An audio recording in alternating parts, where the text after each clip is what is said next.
del sistema nervioso más frecuente. La OMS calcula que alrededor de la mitad de la población adulta este último año ha tenido por lo menos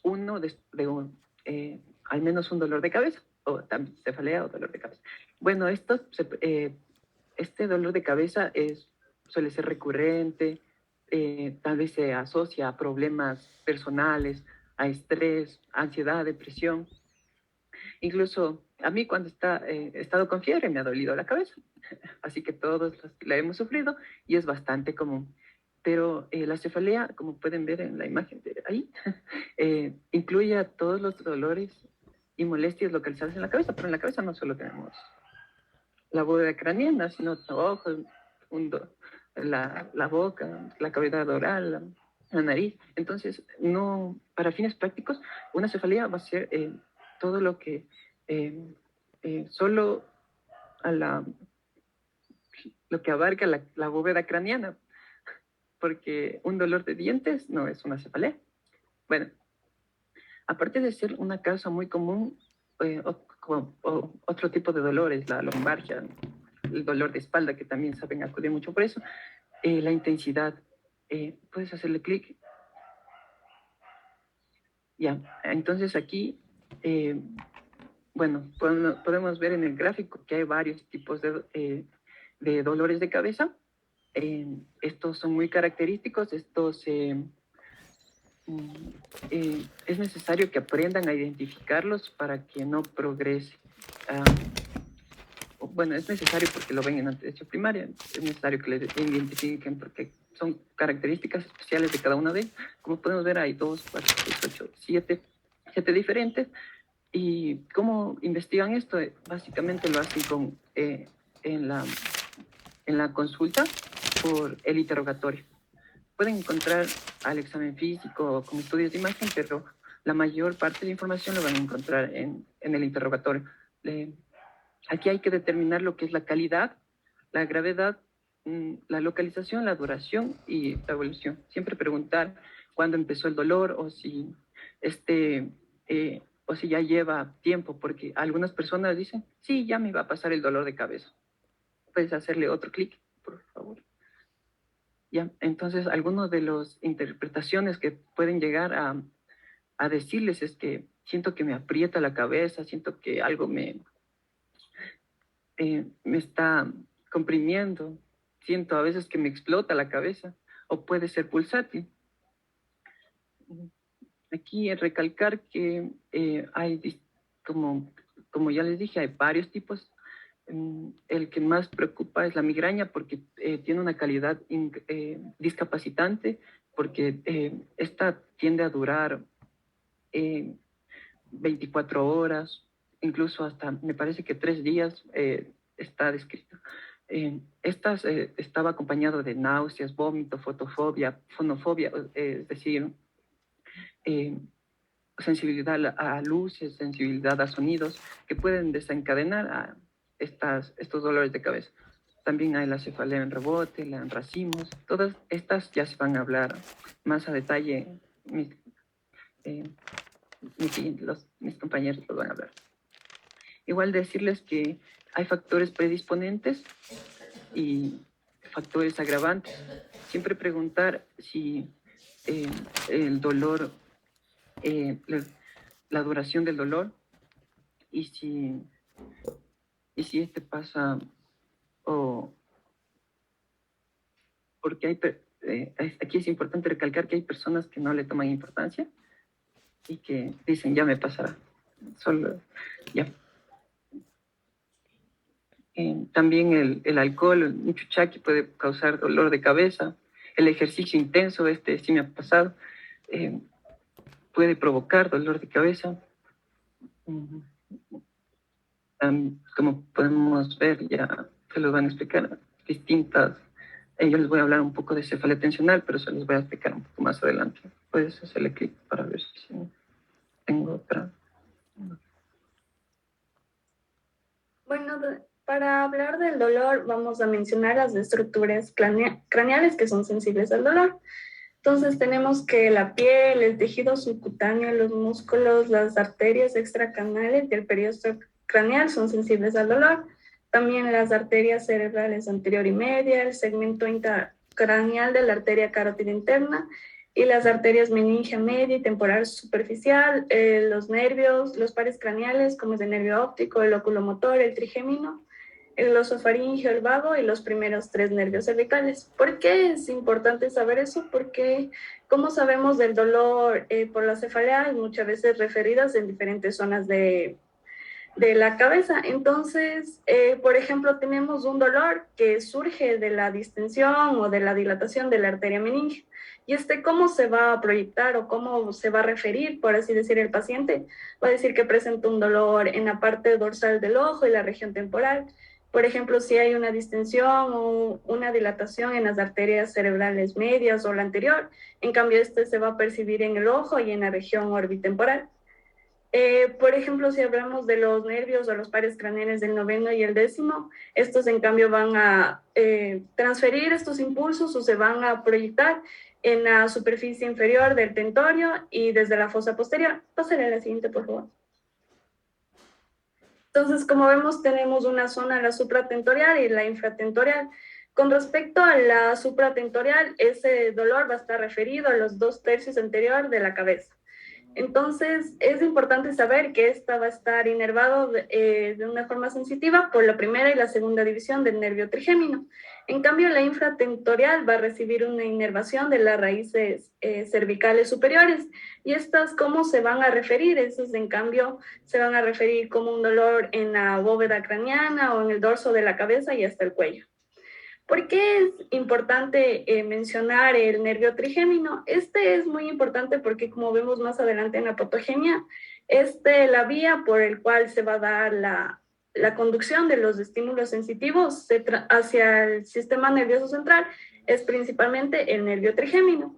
Entonces, principalmente en su primera división y también en la segunda. Y estos impulsos se van a transmitir, por ejemplo, desde la frente, desde la órbita, las fosas anteriores y medias del cráneo y la superficie superior del tentorio. Entonces vemos también que los nervios craneales como el séptimo, el onceavo y el décimo, perdón, aquí es el noveno. El noveno y el décimo refieren el dolor hacia la región naso-orbitaria, el oído y la garganta. Y, por ejemplo, la segunda y la tercera rama del trigémino van a transportar los impulsos desde las piezas dentarias o de la articulación temporomandibular. Sí. Pero también es importante mencionar las estructuras craneales que son insensibles al dolor. Por ejemplo, la dura madre, la pía aracnoides, el parénquima encefálico, el epéndimo y los plexos coroideos. Siguiente. Bueno, yo les voy a hablar del mecanismo del dolor, cómo se genera esto. Entonces, los mecanismos de dolor craneal, pues básicamente operan pocos mecanismos en su génesis y se debe este dolor a las lesiones intracraneales que ocupen espacio. Entonces yo les voy a hablar de las lesiones intracraneales que puedan ocupar espacio. Estas lesiones producen cefalea porque deforma y desplaza, tracciona vasos y estructuras dentro de la estructura craneal. Y esto ocurre antes de una hipertensión intracraneal, ¿sí? Entonces, en base a esto, tenemos que la presión intracraneal elevada no produce cefalea necesariamente, sino que lo que produce cefalea son estas lesiones que ocupan un espacio en el parénquima, ¿ya? Entonces, bueno, primero debemos saber que la dilatación de las arterias va a producir dolor, ¿ya? Tanto de las arterias intracraneales como extracraneales, que ya les explicaré más adelante. Ya, entonces aquí vemos cómo es una arteria normal y bueno, una arteria más o menos con una dilatación. Estas cefaleas por dilatación de arterias puede deberse a cefaleas posteriores a crisis convulsivas, posteriores a administración de histamina o al alcohol, como ya dijo mi compañero. También puede haber una dilatación de arterias debido a nitritos. Esto puede ser debido a carnes frías, como las que tenemos aquí embutidos, glutamato, que esto es el glutamato de sodio, la comida china. También puede existir una cefalea febril, que es pulsátil de origen vascular, como en las infecciones sistémicas, cefaleas pulsátiles, que son intensas y bilaterales, Bueno, elevaciones extremas de la tensión arterial, también esto lo puede causar también los feocromocitomas, una hipertensión maligna, actividades sexuales y la dilatación de arterias en general lo producen todas las enfermedades o todos los estresantes que están mencionados aquí. Y bueno, también, como dijo mi compañera, requiere la activación del sistema trigeminal. Bien, continuando, puede existir dolor también por otros mecanismos, también por ejemplo por accidentes por oclusión vascular. Estos accidentes por oclusión vascular, cabe recalcar que no causan cefalea. La oclusión o disección de la arteria vertebral puede causar un dolor occipital, arteria vertebral. La arteria basilar, un dolor occipital e incluso puede irradiarse hasta la frente.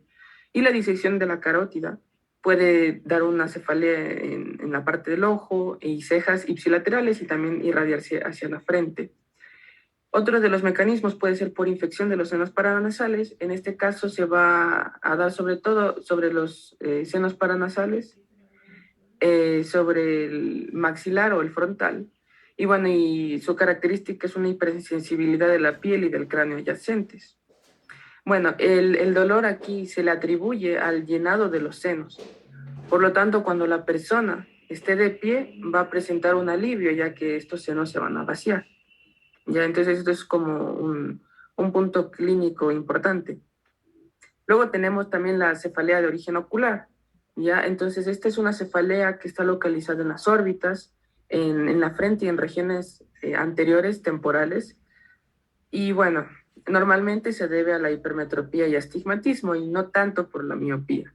Ya, entonces estas cefaleas más o menos se van a corregir cuando corrijamos o tratemos estos problemas de la visión. Ahí se va a corregir esta cefalea de origen ocular.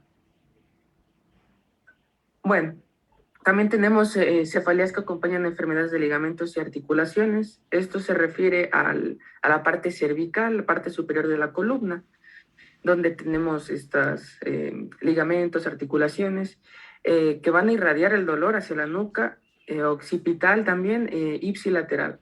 Ya, este es frecuente en ancianos, ya que en ancianos tenemos esta degeneración normal de las articulaciones y de las estructuras óseas, y también tenemos cambios degenerativos por la edad.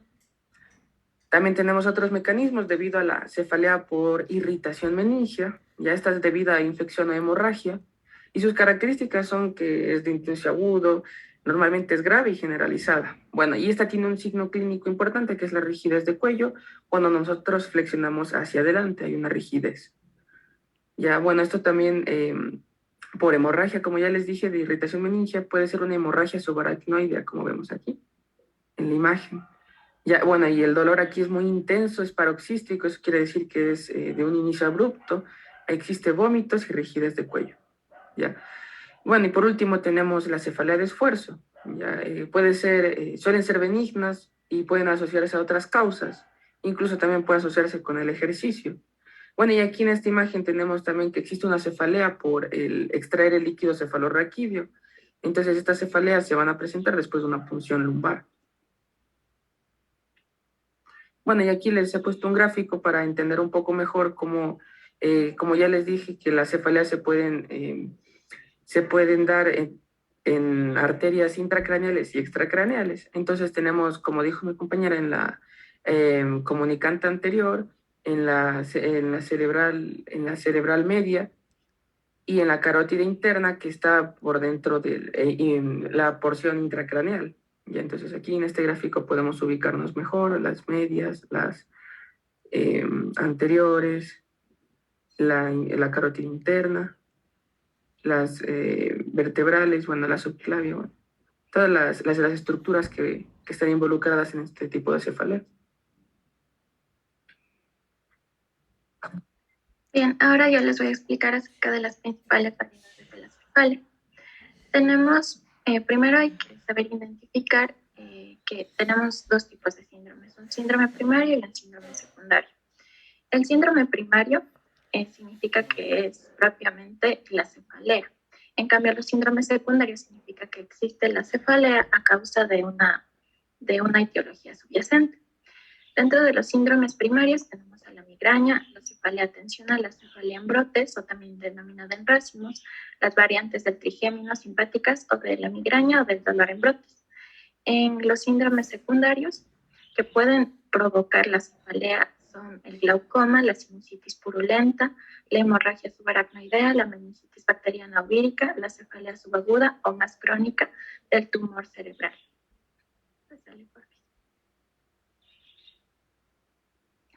Aquí vamos a tener un resumen de los tipos comunes de cefalea. Entonces, bueno, primero tenemos la migraña sin aura, que es la migraña ordinaria. Tal vez no se puede observar bien, pero les voy a leer. Acá tenemos la migraña con aura, también en segundo lugar, también denominada migraña neurológica.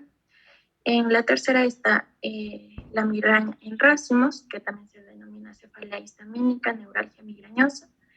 En el cuarto está la cefalea tensional. En el quinto, la irritación meningia por meningitis, hemorragia subaracnoidea, tumor cerebral. Y por último tenemos a la arteritis temporal. En este cuadro, lo que nos da como un resumen acerca del sitio de donde se origina la cefalea, la edad y el sexo, donde es más frecuente, las características clínicas de la cefalea, también el tipo diurno, el perfil de vida del paciente, los factores precipitantes y los aspectos concomitantes. También, por último, el tratamiento. En aspectos concomitantes, por ejemplo, en la primera tenemos la náusea y vómitos en algunos casos.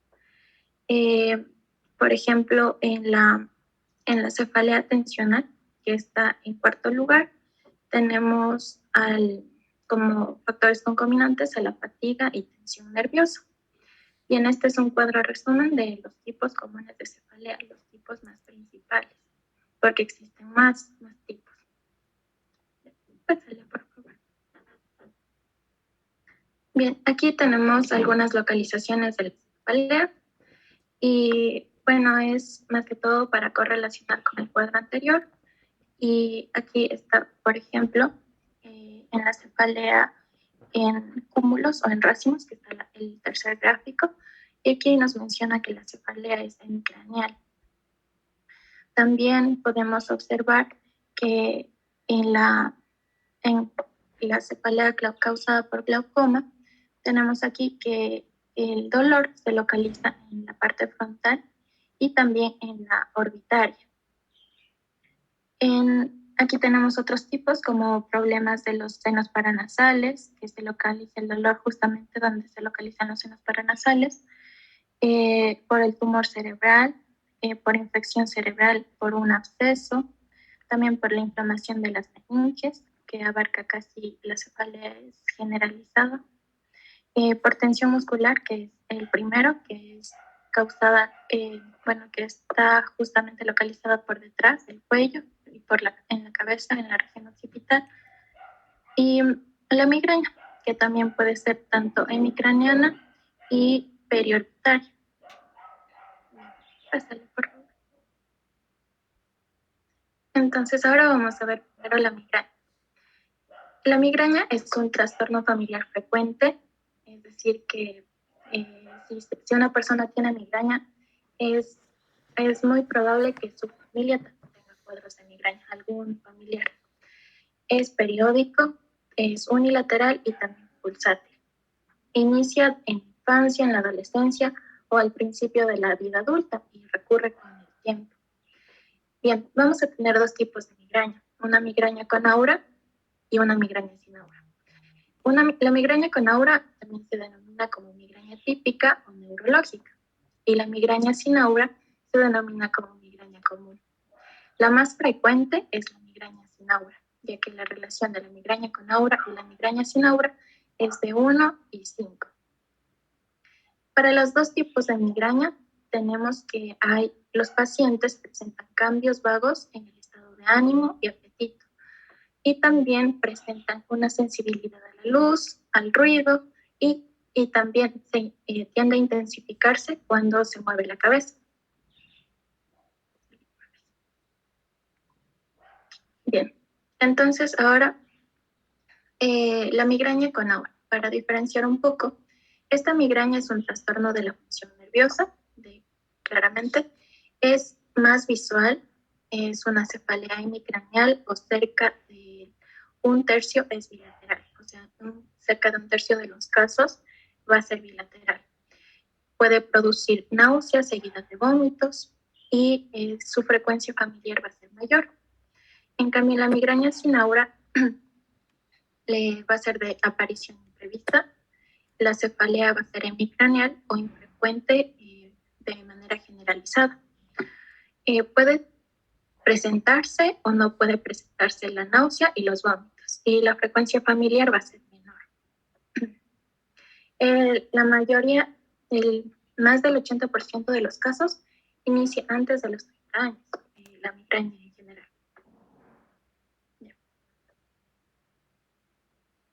Ahora vamos a ver la migraña en las mujeres.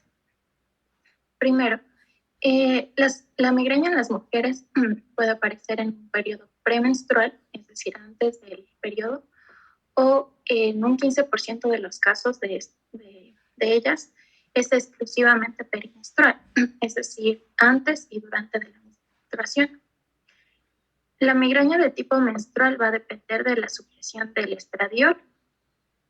Bien, cuando la mujer está embarazada, a menudo los ataques cesan en el embarazo, pero es menos frecuente que aparezca un ataque de migraña en el embarazo, pero especialmente va a ser en el primer trimestre. Cuando la mujer se encuentra en una etapa posmenopáusica, generalmente no solo a ella, sino con la edad, la migraña va a atenuar su intensidad y la frecuencia con la edad. Bueno, cuando la mujer se encuentra en etapa posmenopáusica puede empeorar la migraña. Por lo tanto, se puede utilizar la terapia con estrógenos, pero esto puede reducir o incrementar el dolor. El consumo de las pastillas anticonceptivas puede producir una mayor frecuencia e intensidad de la migraña y rara vez va a producir un déficit neurológico permanente. Ahora vamos a ver la migraña relacionada a tipos de alimentos. En primero se ha relacionado con que la migraña puede desencadenarse por el consumo de algunos alimentos como son el chocolate, los quesos, el café, el aguacate, el vino tinto, las bebidas alcohólicas, el plátano, la comida asiática, las grasas saturadas, la cerveza, las comidas con alto contenido de grasas, entre otros. Esto se debe a que estas comidas, algunas, se ha demostrado que tienen un factor desencadenante que se denomina tiramina, y va a desencadenar la migraña. Es frecuente que la cafeína, es el factor más frecuente provocador de la migraña. Y debido a su ingestión excesiva, o también puede producir migraña por su abandono de consumo.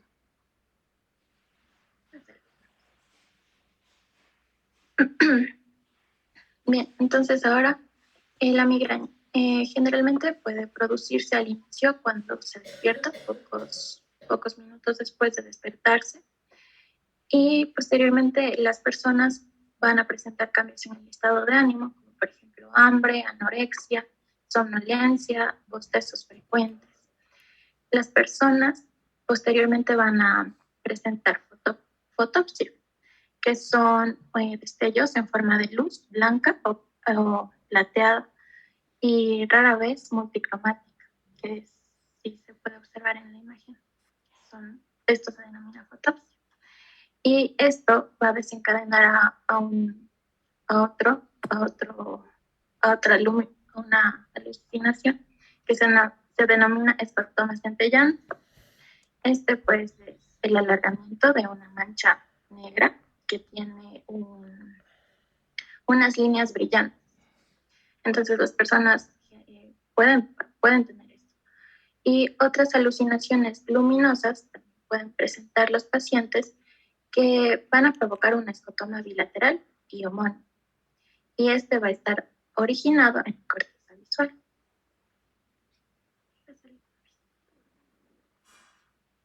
La migraña va a tener algunos síntomas neurológicos, otros como por ejemplo hormigueo en los labios, en las manos, en la cara. También pueden presentar una debilidad en los brazos y en las manos, un vértigo y también una somnolencia. Ahora vamos a ver la cefalea en racimos o también en brotes, que es otro tipo de cefalea. Esta cefalea tiene distintas denominaciones, como por ejemplo cefalea paroxística nocturna, neuralgia migrañosa, cefalgia histamínica, migraña roja, eritomelialgia de la cabeza.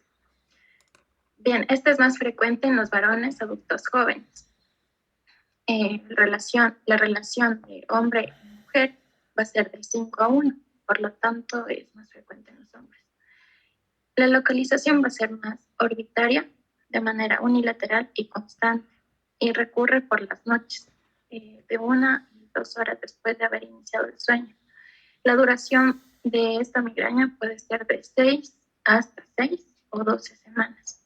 Y aquí lo que podemos observar en este tipo de migraña es que esta cefalea puede causar dolor alrededor de un ojo, junto con el párpado caído, también puede presentar lagrimeo y congestión del mismo. También el lado en el que se presenta el dolor se va a ver un poco más muy diferente. Y también pueden presentar como por ejemplo edema de los carrillos, que más o menos su duración es de 45 minutos y en un intervalo de 15 a 180 minutos. Bien, aquí el dolor del ataque puede desaparecer con la misma rapidez con que inició o desvanecerse de forma gradual. Aquí el paciente por tomar alcohol no va a sentir una tranquilidad, se puede decir. El alcohol va a perder la capacidad de inducir al paciente. Como se sabe, el alcohol es inmunosupresor, entonces va a provocar así que la persona se decaiga. Pero en este caso no va a provocar que la persona pierda el dolor. Y bueno, la pérdida de la sensibilidad también se ha demostrado que los pacientes tienen una pérdida de la sensibilidad en la distribución del nervio trigémino y la debilidad de los músculos inervados por el quinto par craneal. Las variantes de la cefalea en racimos. Bien, aquí vamos a tener distintas variantes. Por ejemplo, el paciente puede presentar un dolor paroxístico detrás del ojo o la nariz, o en el maxilar superior o en la región temporal.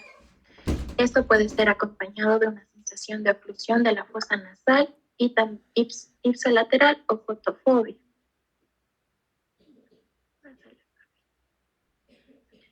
El tratamiento para la cefalea en racimos va a ser inhalación de oxígeno al 100% durante 10 a 15 minutos al inicio de la cefalea.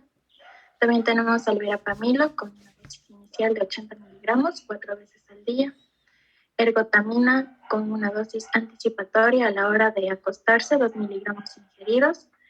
Y también puede ser lidocaína intranasal o sumatriptan para suprimir el ataque agudo. También tenemos un tratamiento preventivo de la cefalea en racimos, que puede ser litio de 600 miligramos a 900 miligramos al día, el verapamilo con mayor concentración, mayor dosis de 480 miligramos al día, y prednisona con 75 miligramos al día.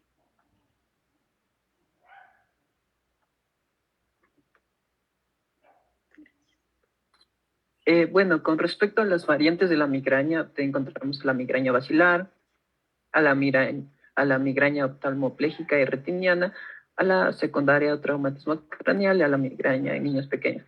Con respecto a la migraña basilar, esta ocurre muy similar a lo que ya expuso mi compañera, pero esta, como pueden ver, ocurre en mujeres jóvenes que tienen un antecedente familiar bueno, ya vienen con una predisposición, puede alterar al, bueno, ahí les está señalando, bueno, ya, puede alterar a ambos campos visuales, puede causar una ceguera temporal. Ahí, ahí está un cieguito que les he puesto. Yo soy un poco más visual, entonces me gusta poner imágenes. También puede causar... Paul, ¿por qué sería esa amaurosis temporal que se presenta en los pacientes que tienen una migraña basilar? ¿Cuál sería la causa de esa amaurosis temporal o ceguera temporal? Tal vez el opaco flujo, porque, bueno, donde leí decía que se asociaba como o como si estuviera la arteria basilar en un proceso isquémico. A ver, correcto. ¿Se acuerdan lo que les había explicado la vez pasada? Cómo se forma la arteria basilar y cómo son las ramas. Entonces, tú tienes las ramas finales o las terminales de la arteria basilar, que son las arterias posteriores. Las arterias posteriores van hacia el occipital y esas son las que dan irrigación al área visual.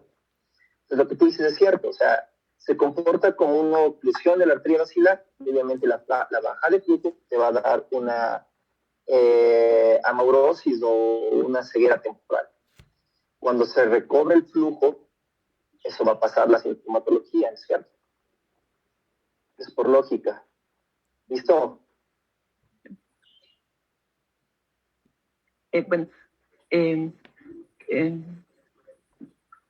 Bueno, ahora entiendo por qué cuando me desmayé me quedé ciego unos minutos. Ocurre en episodios, estos episodios pueden durar de 10 a 30 minutos. Hablando de la migraña oftalmoplégica, la segunda, les he puesto ahí los músculos del ojo, porque esta, aparte de ser, a diferencia de la anterior, esta es unilateral y afecta a lo que es el tercer par craneal. Igual tosis palpebral, alteración de los músculos del ojo, excepto un oblicuo y un recto, que ya se los explicó en la anterior clase. Provoca debilidad muscular, pero esta debilidad muscular es transitoria. No se queda, como les digo, la migraña corre en episodios.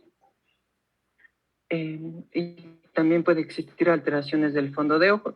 La secundaria de traumatismos es bastante evidente. Si alguien llega y les golpea con un palo en la cabeza, obviamente les va a doler. Si vas en una moto sin casco y te chocas y te das contra el pavimento, también, si es que sobrevives, también te va a doler la cabeza. Pero esta describía que es frecuente en niños. Si, por ejemplo, a mi abuelito le pasó que se cayó de un caballo y esta sí puede llegar a perder la vista. Se cayó del caballo, se golpeó la nuca, quedó ciego. Igual, también está por un madrazo, también puede causar lo que es lo que es la confusión. Incluso les he puesto la hemiplegia unilateral, ya sea izquierda o derecha. Mira, a ver, la parte de la cefalea postraumática tiene un periodo de duración. Este periodo de duración puede ser entre 3 meses a 1 año posterior al trauma, dependiendo de la gravedad del trauma. Pero ¿por qué nos queda cefalea postraumática? ¿Por qué nos queda el mareo, el vértigo que da después de un trauma si no tienes lesiones ocupantes espacio? Claro. O sea, si tú tienes una ceguera, pudo haber sido un golpe tan fuerte que me provocó alguna contusión occipital. Si tú tienes una hemiplegia, puedes tener una lesión ocupante de espacio, hematoma epidural, sudural, hipotenegimatoso, que me dé un déficit motor, ¿no es cierto? Eso estamos hablando más o menos de lo que veíamos en la clase anterior respecto a las herniaciones cerebrales. Pero ¿por qué te queda una cefalea postraumática? Porque la cefalea postraumática realmente tiende a ser una cefalea crónica. ¿Cuál es la razón que te queda esa cefalea postraumática? Porque todo lo que tú me dijiste está bien, o sea, todo lo que tú me dijiste es secundario al trauma directamente, o sea, el déficit motor que te presenta, la focalidad neurológica que me mencionaste es secundaria al trauma. Pero ¿por qué es la cefalea? este caso la cefalea era por...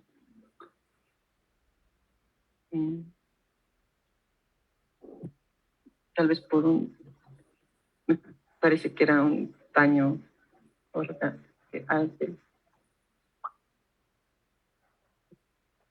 A ver, esto depende mucho del tipo de trauma que tú tengas, ¿ya? Si tú tienes contusiones cerebrales, es decir, presencia de hemorragias de un parénquima cerebral, va a haber un cierto grado de hipertensión endocranial. Acordémonos que el cerebro por sí no duele, o sea, el parénquima cerebral no duele. Lo que me va a doler son todas las meninges, ¿no es cierto? O sea, tanto la madre, principalmente, que es la que más inervación tiene de varias ramas de pares craneales. Segundo, cuando tú tienes un trauma craneal, se produce una laberintitis postraumática. La laberintitis postraumática, ¿qué es la laberintitis postraumática? Es la pérdida de la orientación de la cabeza, porque en el oído, ustedes saben que el oído funciona como nuestro punto de equilibrio, ¿verdad? Entonces, en el oído, ¿qué es lo que tú tienes? Tienes los utrículos, tienes el sáculo, tienes los conductos semicirculares, tienes la endolinfa, y todo eso funciona como una especie de niveles. ¿Sí han visto los niveles que utilizan la gente de construcción para que las paredes queden rectas, ¿no es cierto? Los pisos queden rectos. Entonces tienen un nivel, el nivel es como tienes un recipiente con agua con una burbuja, y esa burbuja, si está centrada, va a quedarse bien, si no, va a estar desplazada.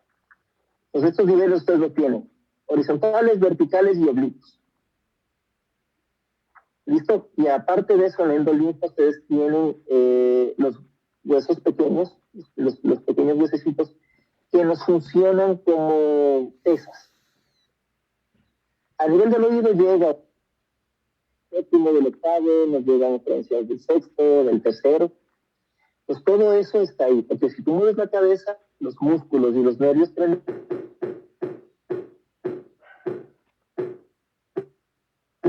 un trauma craneoencefálico hay un proceso inflamatorio. La endolinfa se pone más densa, estos niveles pierden su estabilidad, y hasta que todas las estructuras craneales regresen al sitio donde deben estar, y tienes mareos. ¿Y a qué me refiero con la laberintitis postraumática? Tú estás agachado, tú estás acostado, regresa a ver, bruscamente te mareas, y ese mareo me provoca cefalea. Por otro lado, en el trauma craneal hay una contractura cervical y funciona muy parecido a lo que ya hablaron ustedes, una cefalea tensional. Hay comprensión de los nervios suboccipitales del mayor y del menor, y eso me provoca cefalea también. ¿Sí? Irritación nerviosa. Todo lo que estamos hablando aquí es por irritación nerviosa, ¿verdad? Y el principal nervio responsable de las migrañas es el trigemino. Y todo el complejo del trigemino cervical, todo el complejo trigeminal en sí. ¿Listo? Esa es la razón de la cefalea postraumática. O sea, no el trauma como tal ahí. Quiero que entiendas que la cefalea postraumática es una cefalea crónica, que me dura hasta un año después del trauma. ¿Listo? Sí. Bueno, continuando, tenemos a la migraña en niños pequeños. Esta describía que un niño va a ser difícil que describa el tipo de dolor y dónde está localizado, pero básicamente se la reconocía por las manifestaciones clínicas, ya sea debilidad, fatiga, vómitos,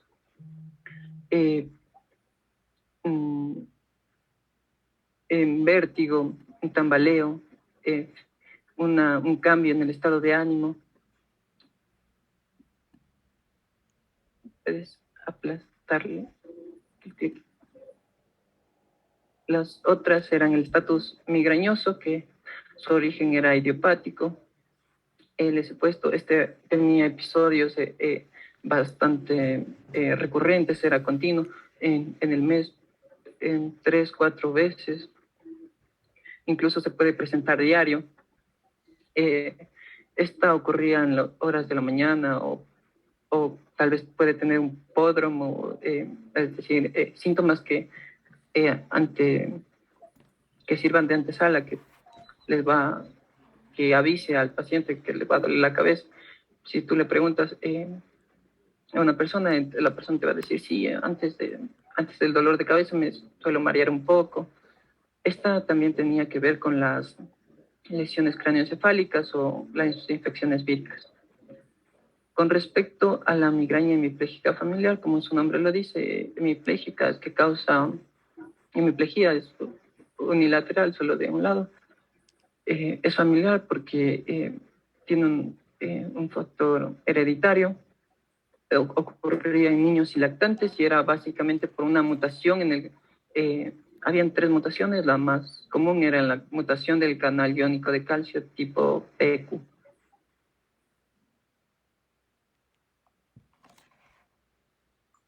Bueno, dentro de la causa y patogenia de la migraña debemos saber que en sí establecida una causa específica o una patogenia específica no está, más solo se evalúan distintas teorías con respecto a la generación del dolor en la migraña.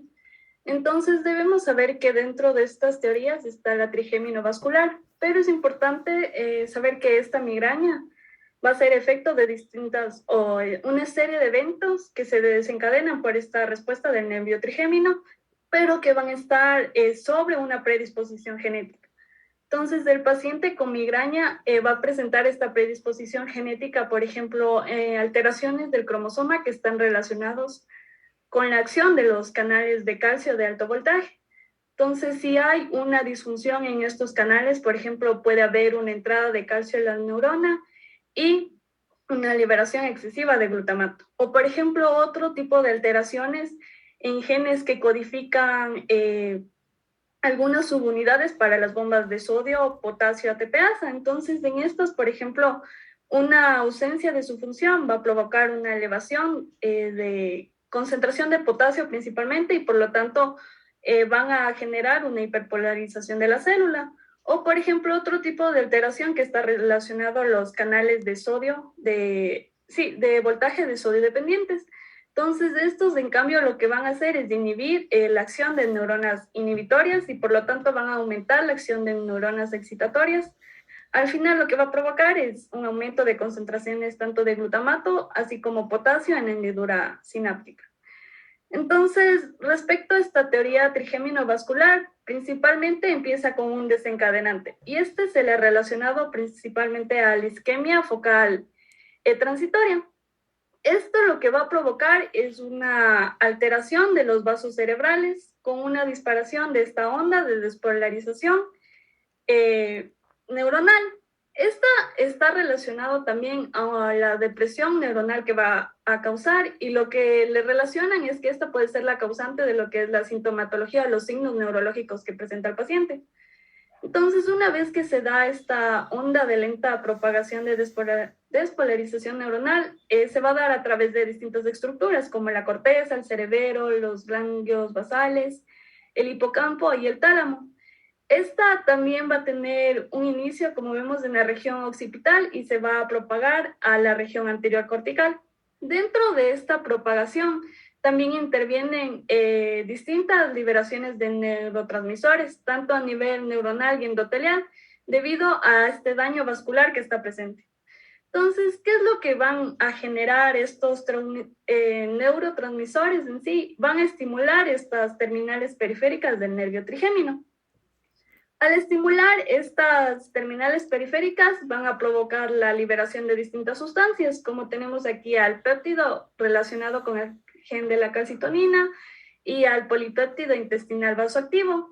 Al final, estos lo que van a hacer es promover a la inflamación. Entonces, ¿qué vamos a ver en esta inflamación? Vamos a ver después, posterior a la inflamación, vamos a ver la presencia de una vasodilatación con extravasación de proteínas, cambios celulares y del endotelio, agregación plaquetaria, liberación de serotonina, la sustancia P, y la desgranulación de las células mastocitarias. Estas últimas lo que van a provocar es la activación de sustancias que estimulan a las células nerviosas nociceptivas, que son las encargadas de transmitir la información a lo largo de las fibras del trigémino. y así van a propagar la respuesta inflamatoria y van a transmitir la información principalmente a una estructura que es del núcleo caudalis del trigémino y a centros sensitivos cerebrales superiores, provocando así el dolor. Pero dentro de esta isquemia focal también vemos que la hipoperfusión cortical y meningia también está relacionada. Y esta es debido a que se genera una disminución del metabolismo cortical debido a esta hipoperfusión. Por lo tanto, va a haber una activación de neuronas sensitivas del nervio trigémino y así se va a provocar el dolor. Sí. Bueno, yo les voy a hablar del diagnóstico de la migraña. Bueno, la migraña con aura es de diagnóstico más o menos fácil y más que nada nos vamos a basar en su historia clínica. También en los síntomas de la migraña para su diagnóstico. Entonces tenemos entre los síntomas fenómenos positivos, como los centelleos o las parestesias, y fenómenos negativos, como los escotomas, que van a afectar el campo visual, la insensibilidad, la afasia y la paresia. ¿Sí? Entonces, la afasia es, aquí les puse una imagen de que no puede comunicarse apropiadamente el paciente. La migraña tiene una parte neurológica y esta es similar a una epilepsia focal. Bien, también la parte neurológica puede confundirse también con efectos, o habría que hacer el diagnóstico diferencial con estas patologías que les he puesto aquí, por ejemplo, efectos clínicos de hemorragia lenta, una malformación arteriovenosa, un ataque isquémico transitorio y accidente cerebrovascular. Los síntomas que son de naturaleza positiva no ablativa, pues habría que diferenciar con el accidente cerebrovascular, que estas sí son de naturaleza negativa. Tengo una pregunta. ¿Ustedes revisaron algo de la afasia? ¿Ya vieron parte de semiología? ¿Qué tipos de afasia tienen y cómo las diferencian? ¿Se refiere a las afasias de Wernicke y a la de Broca? ¿Cuál es la diferencia de Wernicke y de Broca? ¿Dónde está el área de Wernicke? ¿Dónde está el área de Broca? ¿Vieron eso en la parte de semiología? En las áreas de Brodmann. Según las áreas de Brodmann, ¿a cuál corresponde el área de Broca y a cuál corresponde el área de Wernicke? Si no saben, van a estudiar porque eso también les voy a tomar. ¿Listo? Una afasia sensitiva o Wernicke, una persona no habla porque no entiende lo que le dicen ustedes, o sea, no logra comprender.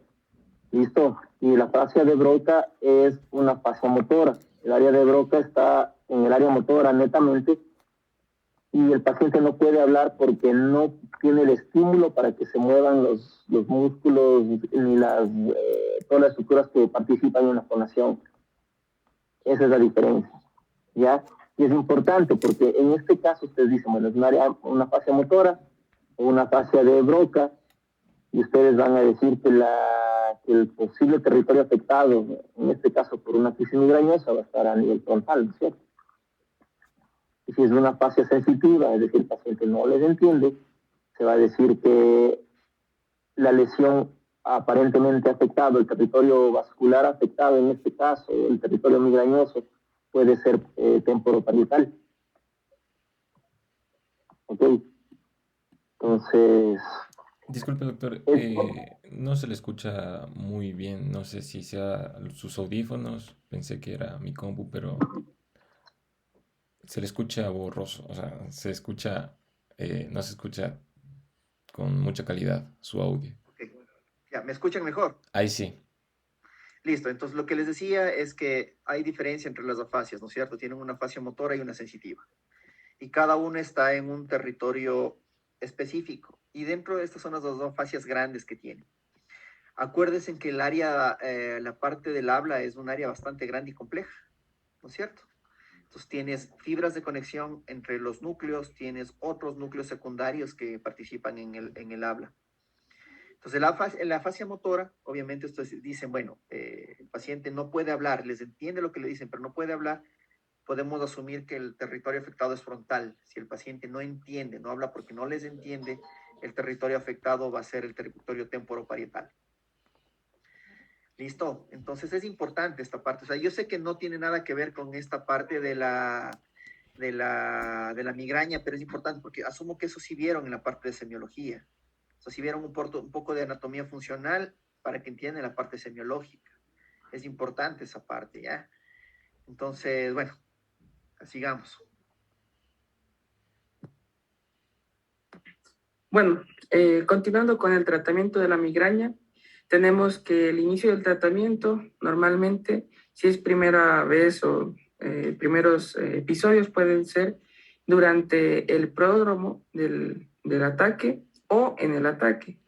Ya para cefaleas leves vamos a usar el ácido acetilsalicílico, AINES, paracetamol, entonces en estas dosis que nosotros ya manejemos. Bueno, principalmente estos son los fármacos de primera línea. Ya les hablaré un poco más tarde de las líneas para uso terapéutico de los fármacos. En ataques intensos vamos a usar el sumatriptán y los 6 miligramos por vía subcutánea han tenido una muy buena respuesta, entonces es el tratamiento de elección.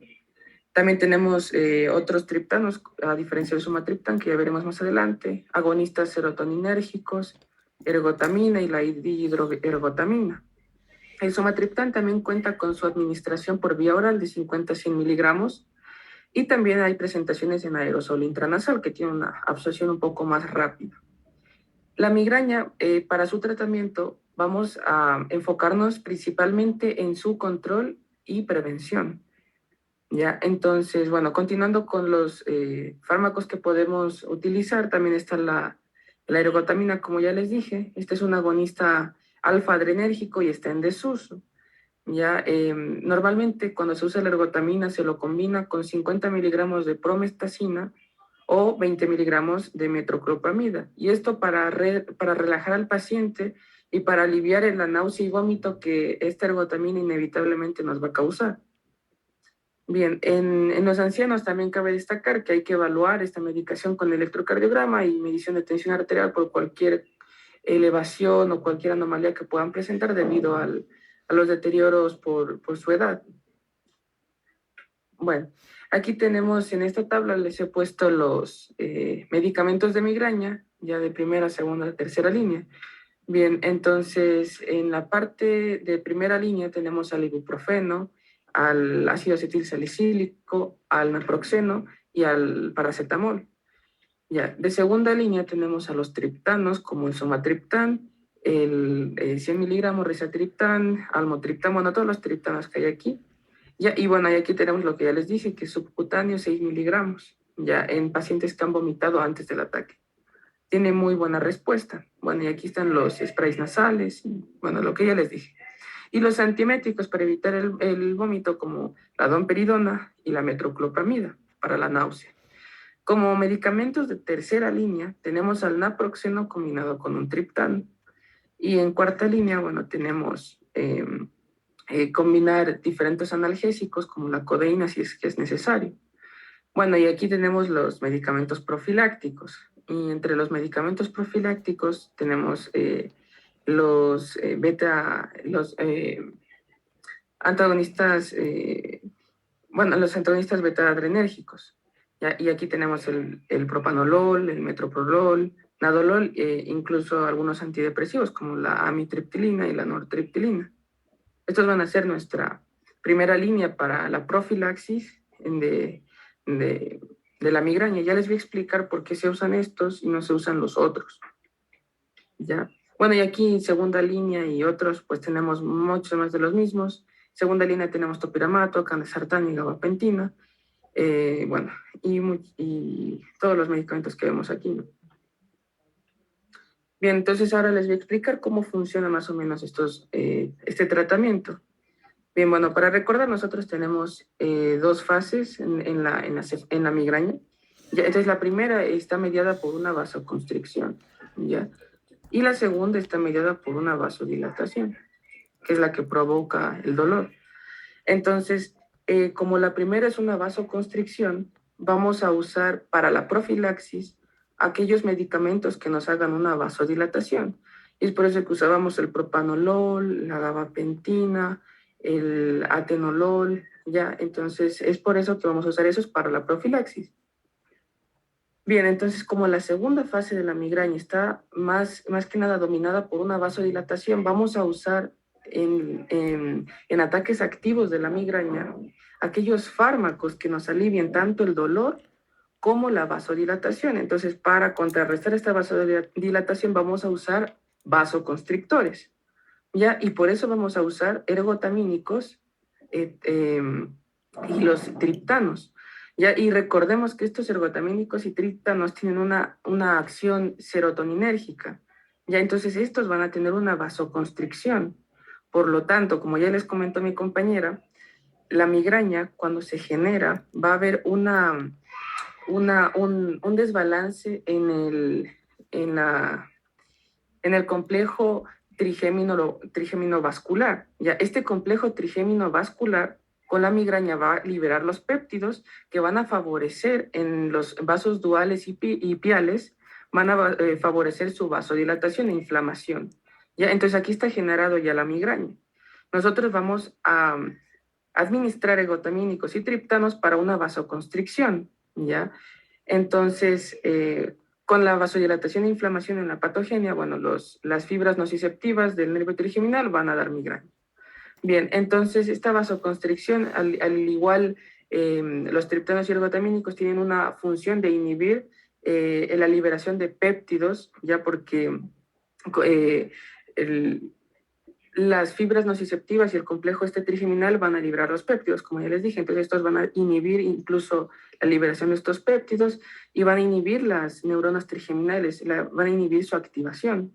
¿Ya? Entonces van a actuar directamente, prácticamente en el segundo paso, y los preventivos van a actuar en el primer paso de la migraña. Bueno, y con respecto a la prevención dentro del tratamiento, como ya les dije, tenemos bloqueadores beta, anticonvulsivos y antidepresivos tricíclicos, que son los más efectivos, ¿no? Estos tres. Y también debemos evitar, modificando los estilos de vida, debemos evitar bebidas con cafeína, debemos evitar situaciones de estrés, los desencadenantes, los alimentos, como ya comentaron, que tienen alta cantidad de tiamina, chocolate, los embutidos y bueno, y todo este tipo de desencadenantes que en base a nuestros estilos de vida podemos modificar.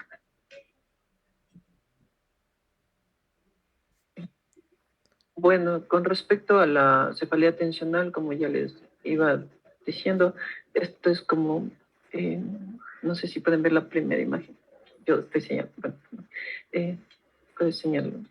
Afecta lo que es como una banda que te afecta aquí a la región frontal, y también, no sé si han visto personas que se agarran el cuello o se empiezan a estirar el cuello ya después de 2 horas en clases. Bueno, eh, afecta lo que es la región cervical, a la región de la nuca. Esta es la más común. Usualmente les he puesto esta imagen de este ciclo de vida para decirles que como estás bajo presión, usualmente se presentaba en lo que es la vida adulta, no tanto en jóvenes ni en niños, por el nivel de estrés que manejas en la vida adulta, pero también estaba relacionado a ansiedad, depresión, incluso fatiga, y donde consulté,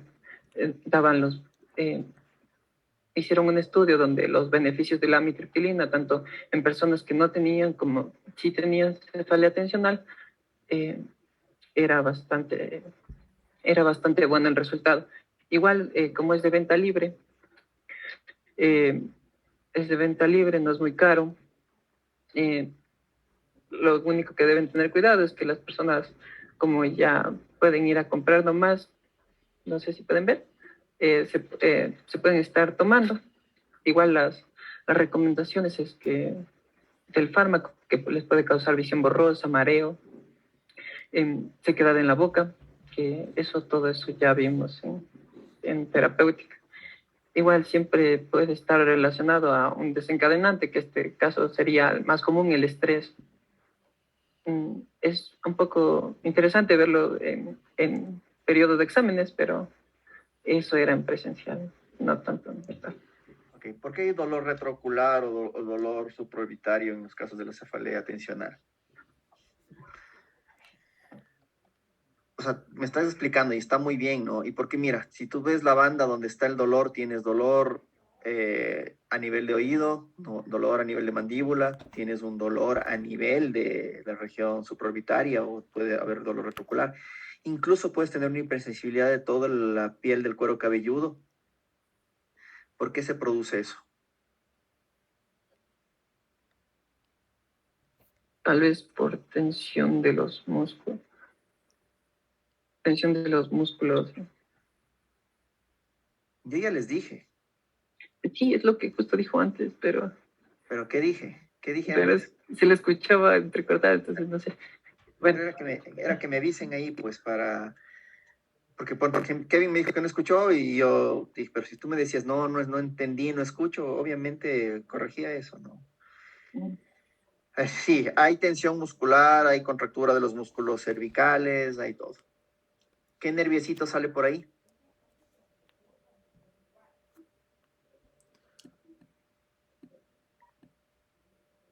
Bueno, de hecho son dos nervios, ¿no? Y los responsables de ese dolor son esos dos nervios. No mencionamos suboccipitales. No.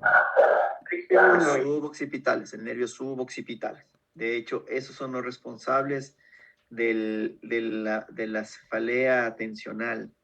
¿Y por qué? La distribución del nervio suboccipital menor va en la parte posterior de la nuca, asciende hacia el cuero cabelludo y se une con una rama frontal del facial a nivel de la mitad del cuero cabelludo. Entonces, si tú tienes la musculatura tensionada, comprime el nervio, ¿sí? Y me está dando una irritación permanente, este nervio se irrita y luego va a tener contacto con la rama frontal del nervio facial y me va a dar un dolor retroocular o supraorbitario, cuando es el nervio occipital menor el que está afectado. Por otro lado, si se me afecta el nervio occipital mayor, voy a tener un dolor a nivel retroauricular, a nivel preauricular o a nivel de la articulación temporomandibular. Entonces, esa es la causa del dolor. Y sí, la amitriptilina va bastante bien en este tipo de cefaleas tensionales, tomando en cuenta que hay una carga emocional bastante importante, ¿no es cierto? El estrés acaba con muchas cosas. Y por otro lado, tú puedes dar otro tipo de medicamentos para tratar de aliviar la tensión, relajantes musculares, terapia física con compresas calientes a nivel cervical, sumado a la amitriptilina. A ver, Paul, ¿en qué tiempo empieza a actuar la amitriptilina para control del dolor? ¿Por farmacocinética o farmacodinamia o por distribución? cuando me lo tomé, me pasó el dolor a la media hora. No. A ver, la amitriptilina no es un analgésico. La amitriptilina es un antidepresivo. Sí, yo sé. Ok, si tú empiezas a tomar amitriptilina por primera vez, ¿en qué tiempo tú esperas tener la mejor acción? ¿En qué tiempo tú alcanzas niveles terapéuticos normales y una distribución plasmática adecuada para que tengas el efecto que te va a producir la amitriptilina como modulación de tu respuesta al dolor? ¿En qué tiempo era? A ver, de las personas que expusieron.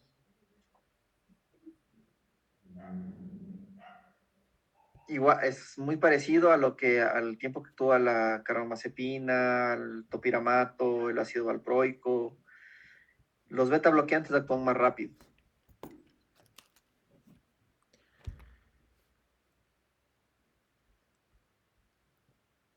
De 15 a 21 días. Recién ahí voy a tener una buena acción de este tipo de medicamentos.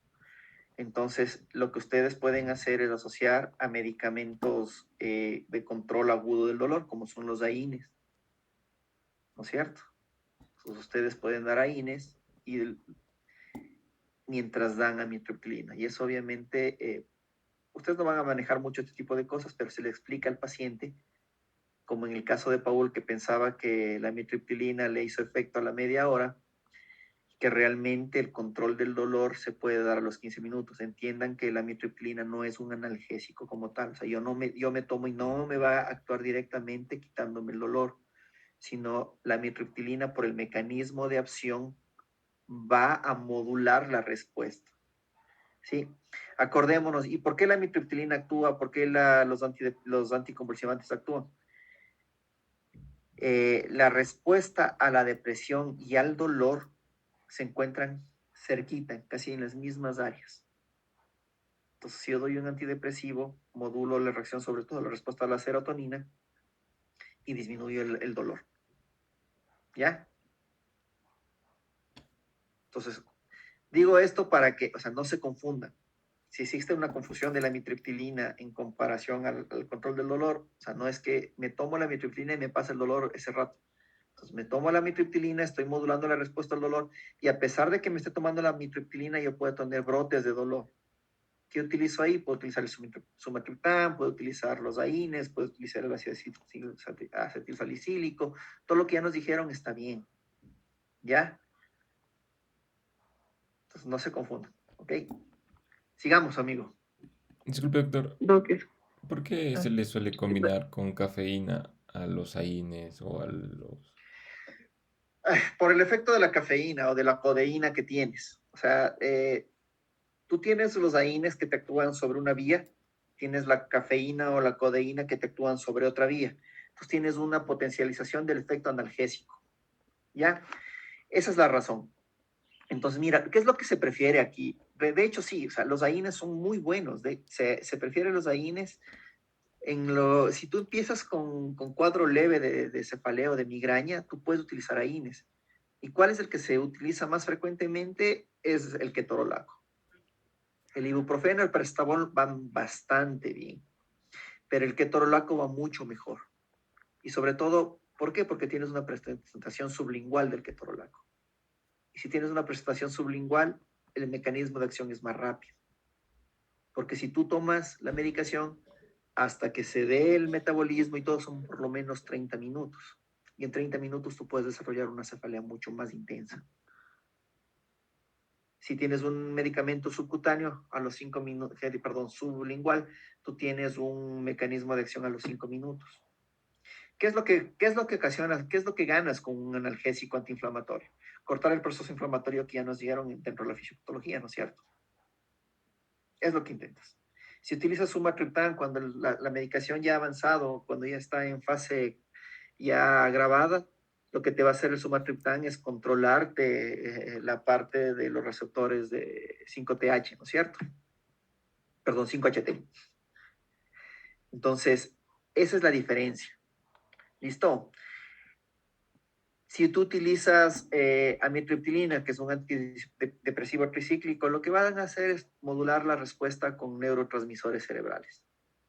Si tú utilizas un anticonvulsivante, lo que te va a actuar principalmente sobre el AMPA o el glutamato, que son los que se liberan, dándote una respuesta de hiperexcitabilidad cerebral. Entonces, son receptores GABA, son receptores AMPA, que son, de una otra forma, son depresores del sistema nervioso central, ¿verdad? Entonces, de esa forma te modulan la respuesta al dolor. Acuérdense que en el caso de la migraña, ustedes tienen una activación que la fisiopatología que nos dieron estuvo súper bien. Realmente estuvo muy concisa, muy bien, por lo que no hay una causa fija. Lo que están tratando de investigar es todo el complejo del trigémino y todas las uniones que tienes con el trigémino. El trigémino tienes un complejo trigémino vascular, que de una otra forma te va a modular la respuesta a los vasos sanguíneos, que es lo que ya nos pusieron aquí. ¿Ya? Por otro lado, tienes una respuesta trigémino cervical. Hay unión del trigémino con los ganglios cervicales y por eso cuando tienes migraña hay dolor de nuca. Aparte tienes una activación de otros núcleos cerebrales como el locus coeruleus, tienes una activación de la parte dorsoventral y dorsomedial de la parte de la médula, tienes activación de la sustancia gris periacueductal. Entonces, todas esas funciones que el trigémino está ahí molestando, todas estas localizaciones neurológicas son las que nos van a dar en sí la clínica de la migraña o de todo esto. Entonces, por lógica, si yo tengo un paciente que tengo vómito, voy a decir, bueno, se me está afectando tal parte y voy a dar un antiemético. Sí, la metoclopramida se utiliza, la domperidona se utiliza, incluso pueden utilizar antieméticos de acción central, ondansetron, el granicentrón, que actúan directamente a nivel central y te cortan el vómito, que es una de la sintomatología que se presenta en los cuadros migrañosos. La cefalea por tensión que nos estaban explicando es diferente, ¿no es cierto? O sea, hay activación y obviamente hay nervios que están afectados también, que son los subaccipitales con las ramas frontales del facial. Y si vamos más allá, podemos, por eso es la nulcalgia que tienen generalmente los pacientes, por eso a veces dicen, me duele la mandíbula, me duele el oído, me duele el ojo, o me peino y siento una sensación de hipersensibilidad, como que me quema la piel del cuero cabelludo. Entonces, es por esa razón. Y la amitriptilina va a bloquear esta respuesta. Es la razón. O doy AINES con relajantes musculares sin dar todavía amitriptilina. Entonces, ¿cuál es el cuidado con la amitriptilina dentro del gráfico que tienen? Hay que utilizarlo con muchas pinzas en personas de tercera edad o con problemas o personas que tengan problemas cardíacos. Entonces, ¿qué tienen que hacer? Una buena historia clínica. Si el paciente me dice, no, tengo un bloqueo, tengo algún problema cardíaco, yo pensaría 2 veces en utilizar amitriptilina y me iría primero por otro lado. Sí. Sigamos con la exposición.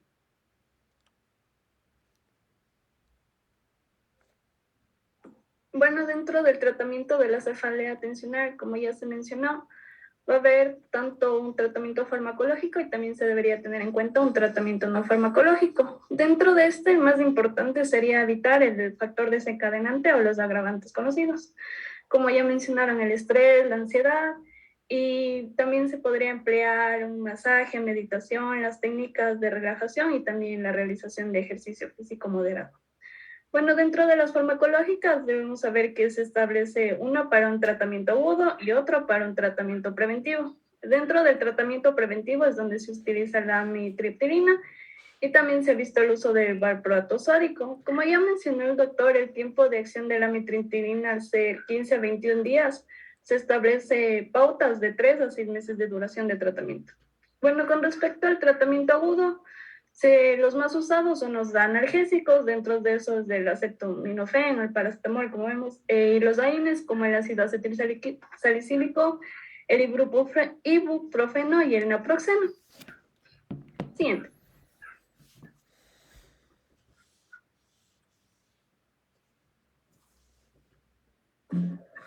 Bueno, y ya para ir finalizando la cefalea en ancianos, bueno, la cefalea en ancianos es un síntoma prominente en 1 de cada 6 pacientes y tiene mayor importancia que en los jóvenes. Ya, entonces, esta se puede deber a diversas patogenias como las cefaleas postraumáticas, enfermedad cerebrovascular, tumores intracraneales, arteritis craneal e hipertensión grave. También existe un síndrome de cefalea en ancianos que se llama la cefalea hípnica, que suele ser nocturna. Esta cefalea nocturna se caracteriza por ser holocraneal, raramente hemicraneal, es de intensidad moderada severa y es de aparición periódica nocturna. Y bueno, y típicamente despiertan al paciente y no se asocia con alteraciones neurológicas de ningún tipo.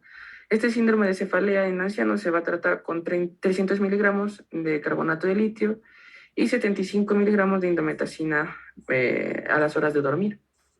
Bueno, y la causa más peligrosa y desatendiendo en la ancianidad es la arteritis temporal. Gracias, eso es todo. Ok, bueno, realmente estuvo bastante bien la exposición. Yo creo que sí cumplió con ciertos objetivos, ¿no? O sea, primero entender el desencadenante de una migraña en este caso y obviamente del resto de cefaleas que son comunes. La idea con esto es que ustedes se lleven una idea general. ¿Qué es lo que más frecuente van a ver ustedes en la práctica clínica? Cefaleas. Sí, y cefaleas en ancianos son bien frecuentes. En los ancianos hay que ver y analizar muchos factores.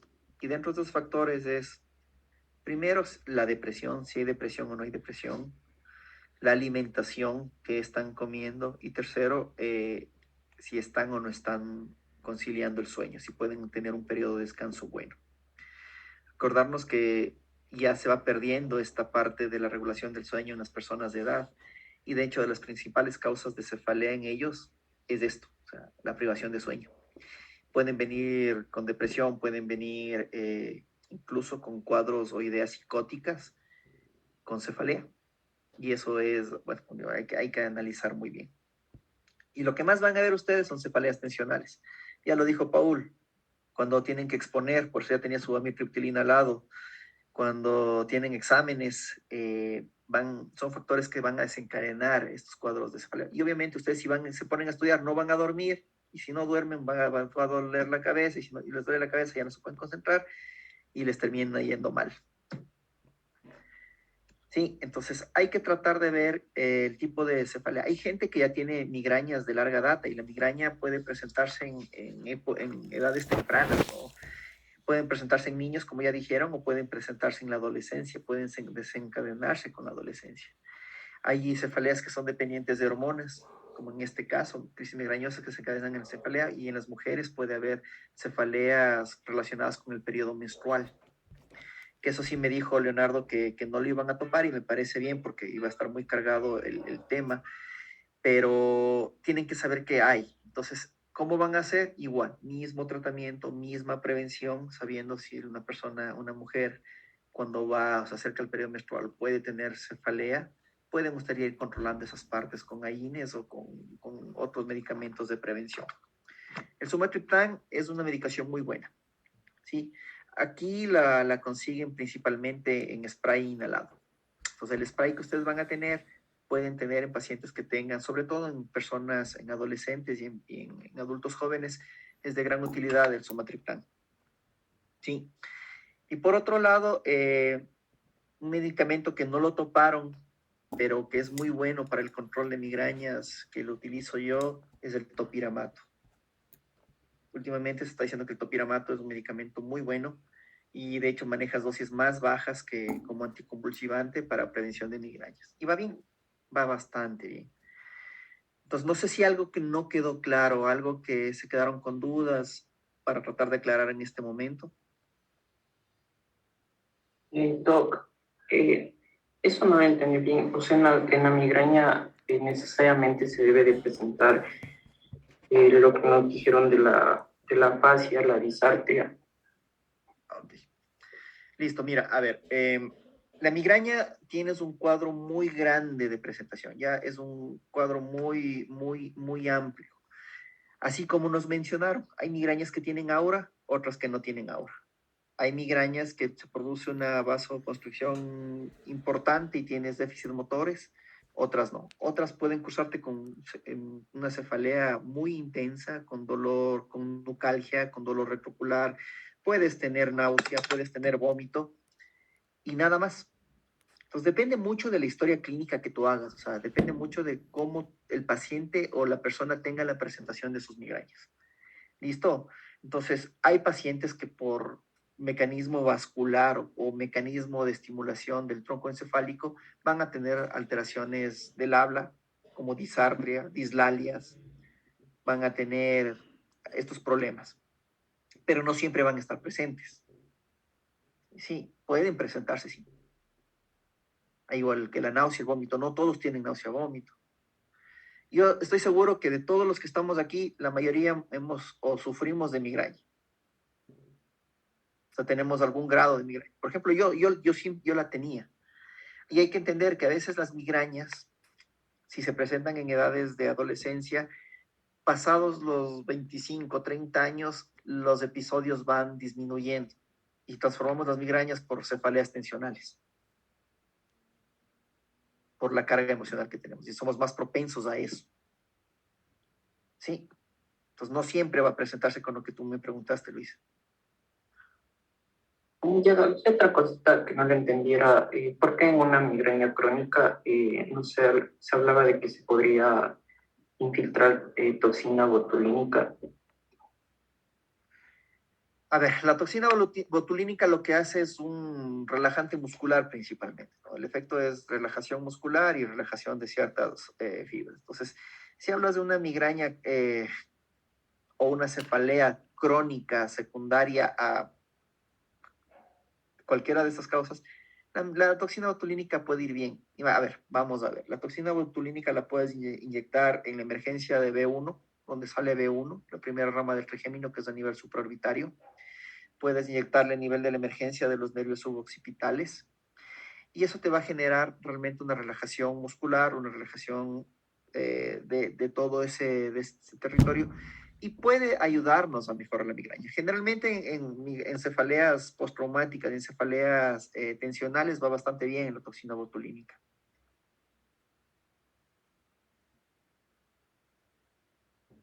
Acordémonos que la nucalgia en la migraña como tal, hablando de migraña, no de cefalea tensional, no de cefalea postraumática, la nucalgia en la migraña es por complejo no trigémino cervical. ¿Ya? Esta estimulación del complejo trigémino cervical es lo que me da la nucalgia en la migraña. ¿Listo? Y lo que me da en la parte de la cefalea tensional y postraumática es contractura de los músculos cervicales. ¿Es diferente?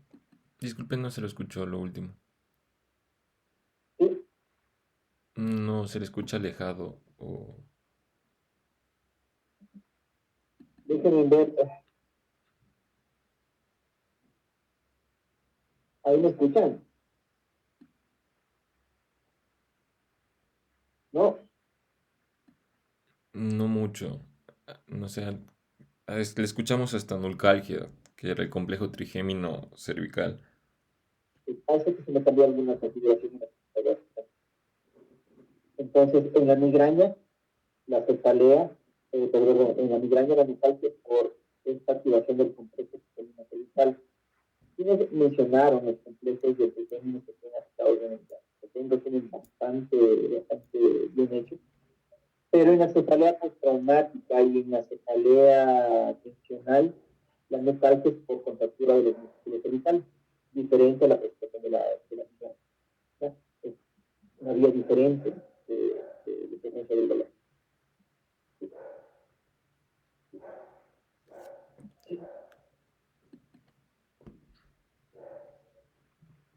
¿Alguna otra cosa?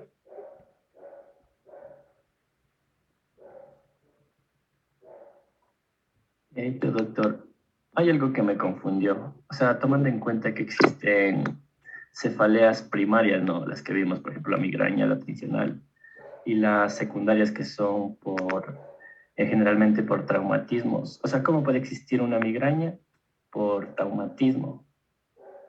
Eso me confundió un poco. A ver, lo que te quisieron decir es que la presentación de la cefalea y de las primarias y las secundarias son, como su nombre lo indica, secundario a algún proceso patológico que me esté dando algunos traumatismos, infecciones, hemorragia cerebral, presencia de hematomas intracerebrales, presencia de tumores o lesiones ocupantes de espacio.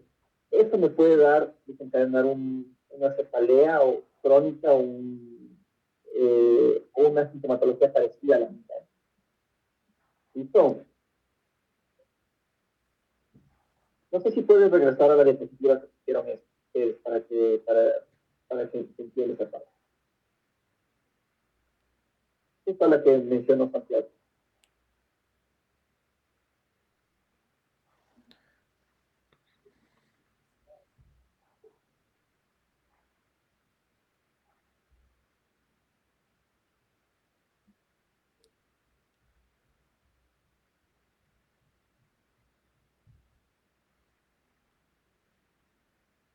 ¿Cuál dijo, Doc? Perdón, no le escuché bien. Había una diapositiva en la que pusieron lo que mencionó Santiago, las primarias y secundarias. Ah, sí.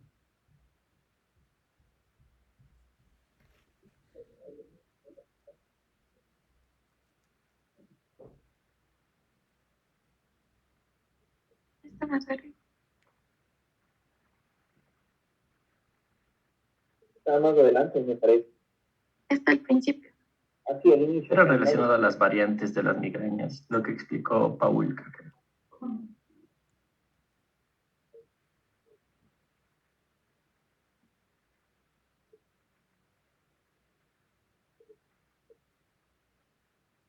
Exactamente, mira, no menciona como migraña, si te das cuenta, Santiago. Aquí lo que te mencionan es variantes de cefalea, o presencia de dolor de cabeza, apariencia de cefalea. Entonces, dentro de los síntomas primarios tienes la migraña y el resto de síntomas inferiores. Y las causas son secundarias a cualquier proceso fisiopatológico que te pueda generar un dolor de cabeza. ¿Listo? Sí, doctor, pero es que en una diapo, en las variantes de la migraña, o sea, si había una variante, o sea, migraña relacionada al traumatismo. O sea, por eso estaba un poco confundido. Lo que mencionaron fueron que puede haber cefalea postraumática. Eso dijeron. Ya, y eso es lo que les había explicado, que la cefalea postraumática se produce por una laberintitis postraumática principalmente. ¿Ya? O sea, mira, migraña es algo y una fisiopatología totalmente diferente a lo que mencioné ahorita. ¿Sí? Entonces, de la migraña hay varias variantes, hay muchas variantes de migraña y forma de presentación de la migraña. Y de hecho la migraña en racimos, no en racimos, sino en racimos, así como lo mencionas, es de las más frecuentes que hay. Y de la que nosotros muchas veces no prestamos mucha atención en la forma de presentación. Pero sí puedes tener una cefalea postraumática, no como migraña, sino como cefalea postraumática, por lo que ya les expliqué anteriormente. No sé si se escuchó, no me dijeron nada.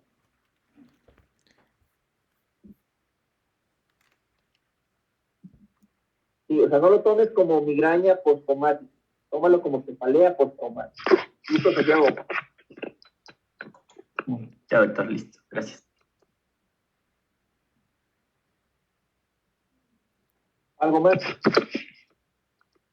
Ya te estaba encantado lo que dices, como que le dio migraña. Doc, una pregunta. Había también una diapositiva en los mecanismos del dolor que decía que los accidentes por oclusión vascular que no producían cefalea, pero después decía como que la oclusión sí producía dolor. Y también decía que, o sea, en el mecanismo que nos enseñaron de la migraña, decía que había isquemia. Entonces, la isquemia asumo que está secundaria a una obstrucción, ¿no? Entonces no entendí. Sí, sí, sí. A ver, lo que ellos trataron de decir, de hecho, fue que la hipertensión intracraneal a veces no se asocia con dolor de cabeza. Es lo que mencionaba, ¿ya? Y lo que trataron de explicar es que hay un complejo vascular. Este complejo vascular es el que actúa sobre los vasos sanguíneos y me puede provocar vasoconstricción, que es lo que mencionaron en el inicio, y luego una vasodilatación, ¿ya? Esta vasoconstricción que se produce se va con flujo sanguíneo cerebral y puede asumirse o puede relacionarse como un evento isquémico transitorio o como presentación de un cuadro isquémico. No de isquemia, que la presentación en este caso es similar a la isquemia. Como por ejemplo, la disartria, como por ejemplo, la hemiplegia, como por ejemplo, la maurosis. ¿Ya? Pero eso no quiere decir que tuvo una oclusión vascular, sino que el flujo sanguíneo cerebral disminuyó por la vasoconstricción que hubo de inicio. ¿Ya? Entonces, eso es lo que quisieron, lo que dijeron. Y de hecho, en el segundo punto que toparon, primero hay una vasoconstricción, que es verdad, y luego viene un periodo de vasodilatación. ¿Qué es lo que pasa en la vasodilatación? Aumento de flujo sanguíneo cerebral y me va a haber un pequeño aumento de la presión arterial. Pero hay un encharcamiento cerebral y tensión del parénquima y ahí vamos a tener la estimulación de la dura madre y por eso viene la cefalea también, porque la mayor parte de irrigación inicia viene de prigenia también. ¿Sí? Gracias. ¿Algo más?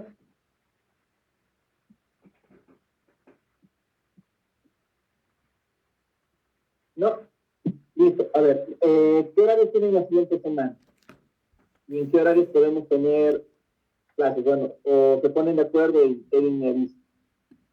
Sí, doctor, ahí me pongo de acuerdo con mis compañeros y le escribo. Ya. ¿Y qué tema vamos a ver la siguiente semana? Tumores cerebrales, doctor. ¿Y el siguiente? Y el siguiente, déjeme, le verifico. Era epilepsia. seguiremos ya con 3, 4 temas, nos faltaría dos, si no estoy mal, uno o dos, ¿verdad? Sí, nos faltaría solo los trastornos del movimiento y la imagen en neurología. Ya. Ahora, ¿ustedes quieren ver trastornos de movimiento o prefieren ver traumatismo craneoencefálico? Perdón. ¿Prefieren ver trastornos del movimiento o prefieren ver traumatismo craneoencefálico? Em, si es que alcanzamos los dos sería lo óptimo. Listo. Necesito que por favor ya me manden el banco de preguntas. De los Porque grupos que ellos terminamos pusieron. y de los grupos que Ya. para ya ir armando el examen. Sí, doctor. Y de hecho, lo que usted ha mencionado en las clases, les voy a decir a mis compañeros que incluyan esas preguntas que usted ha dicho, o usted ya les va a incluir. Incluyen ustedes, ¿ya? Ya, Incluyen ya, ustedes. ya, Les doctor. quiero echar una mano. Listo, yo les quiero echar una mano a ustedes porque estamos apretados con el tema de horarios y necesitamos que tratar de echarles una mano. No es culpa suya, sino la parte del profesor que les dejó a mitad del camino. Listo, pues les quiero echar una mano de alguna forma para que no tengan problemas con esta materia. Ya, doctor, muchas gracias. Listo. Y tal vez si para la próxima clase nos se puede ayudar con solucionando el problema del audio, porque a veces No te preocupes, no sé qué pasó y si la vez pasada estaba bien. sí, la primera Pero clase creo fue que bien. sí, no, no se preocupen, ya fue el lucho que conectó los audífonos y todo. Pero ya no soluciona con eso. Ya, doctor. Que tengan un buen fin de semana, ¿no? Cuídense.